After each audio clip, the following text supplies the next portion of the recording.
الحمد لله الذي جعل الشمس والقمر بحسبان والنجم والشجر يسجدان وفضل زمانا على زمان كما فضل مكانا على مكان وإنسانا على إنسان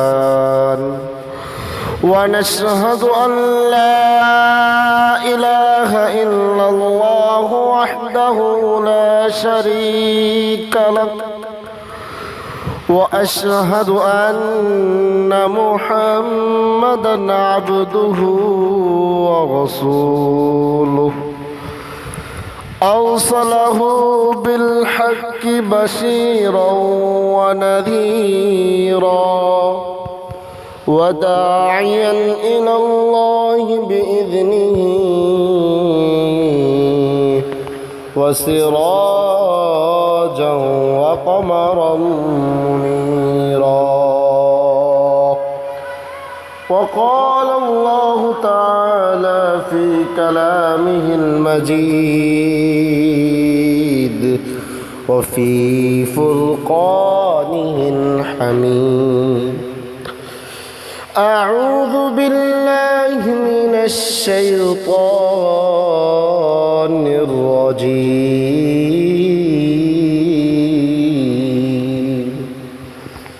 بسم الله الرحمن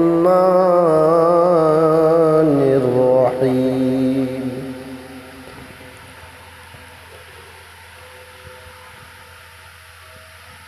الذي خلق الموت والحياة ليبلوكم أيكم أحسن عملا. وقال رسول الله صلى الله عليه وسلم: من أحب سنتي فقد أحبني ومن أحبني كان معي في الجنة. وقال رسول الله صلى الله عليه وسلم: حب الدنيا رأس كل خطيئة. وقال رسول الله صلى الله عليه وسلم: إن الله وملائكته يصلون على النبي يا أيها الذين آمنوا صلوا عليه وسلموا تسليما.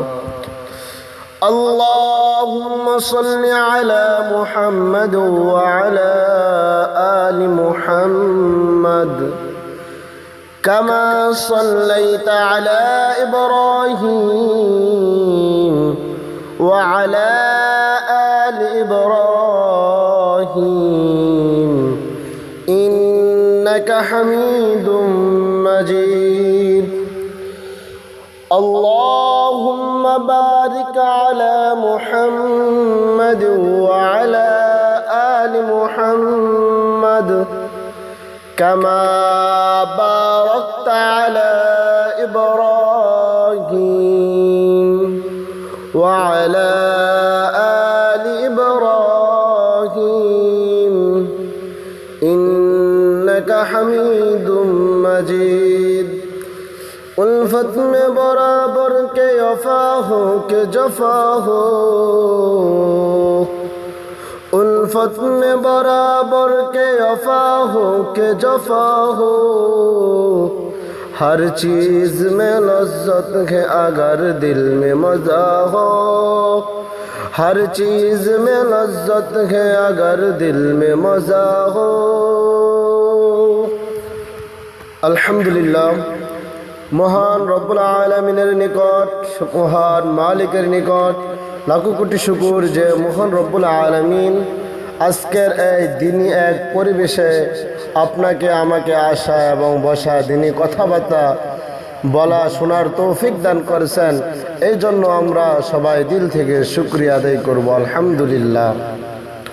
তো মুহতারাম হাজিরিন, আমি আমার খুতবার ভিতরে সূরাতুল মুলকের 2 নম্বর আয়াত পাঠ করেছি এবং রাসূলুল্লাহ সাল্লাল্লাহু আলাইহি ওয়াসাল্লামের অসংখ্য অগণিত হাদিস থেকে ছোট্টখানি 2টি হাদিস পাঠ করলাম।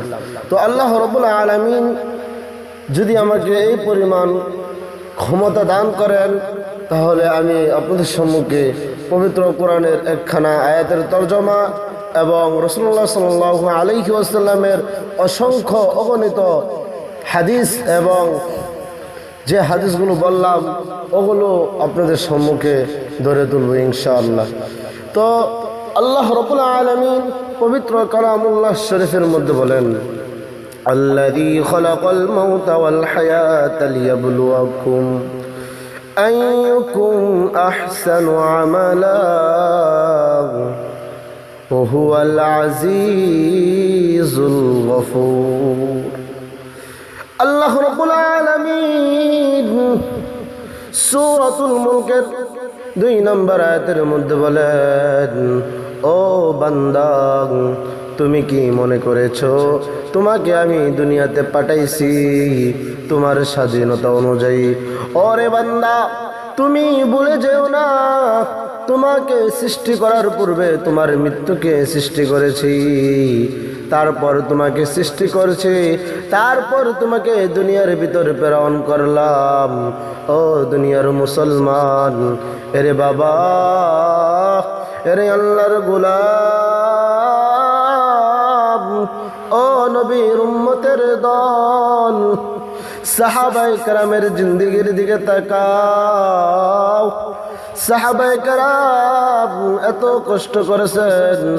জলিলুল কদর সাহাবী হযরতে ওমর রাদিয়াল্লাহু তাআলা আনহু, অদ্য জাহানের বাদশা খলিফাতুল মুসলিমিন হযরতে ওমর, যে ওমর আমার নবীর বিরুদ্ধে কথা বলতো, যে ওমর প্রভাবশালী ছিলেন, যে ওমরের ভয়ে পুরা আরববাসী কাঁপত, ওই ওমর যখন আমার নবীজির মাথা মুবারক কাটার জন্য গেলেন, নবী আমার তখন এই দোয়া করলেন, ও আল্লাহ, আপনি হয়তো উমরকে কবুল করেন, আর নয়তো আমার চাচাকে কবুল করেন।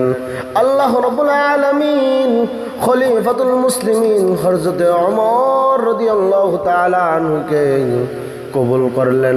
যে ওমর আমার নবীর মাথা মুবারক কাটার জন্য গিয়েছিল, ওই ওমর যখন মাথা মুবারক কাটার জন্য গেল, তখন ওমরের দিলের মধ্যে আসলো, হায়, এটা তো সাধারণ কোনো মানুষ নয়, আমি কার কাছে আসলাম? মানুষ যাকে পাগল পাগল বলতো, আলামিন সত্যবাদী বলার পরেও তারা মিথ্যাবাদী বলতো। আজকে আমি এই মুহাম্মদকে দেখে আমার দিলটা কেমন শীতল হয়ে গেল।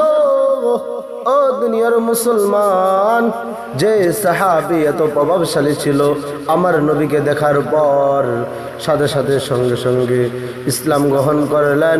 আর ইসলাম গ্রহণ করার পর সমস্ত রাজা বাদশাহিতা ছেড়ে আমার নবীর সাহাবী হয়ে নবীর আদেশ অনুযায়ী চলছেন। এরকম ভাবে আরো সাহাবী আছে। সাহাবী হযরতে হুযায়ফা রাদিয়াল্লাহু তাআলা আনহুর জিন্দেগির দিকে তাকাইলে দেখা যায়, সাহাবী হযরতে হুযায়ফা রাদিয়াল্লাহু তাআলা আনহু যখন ইসলাম গ্রহণ করলেন, তখন সে ইসলাম গ্রহণের পূর্বে তার এমন একটা অবস্থা ছিল, সে যে পোশাক একবার পরিধান করতেন, ওই পোশাক আর দ্বিতীয়বার পরিধান করতেন না। ও মুসলমান বাবা, তখন সে এক পোশাক পরিধান করলে তারপর আর কোনো পোশাক পরিধান করতেন না। আবার এরপরে অন্য পোশাক পরিধান করতেন। যখন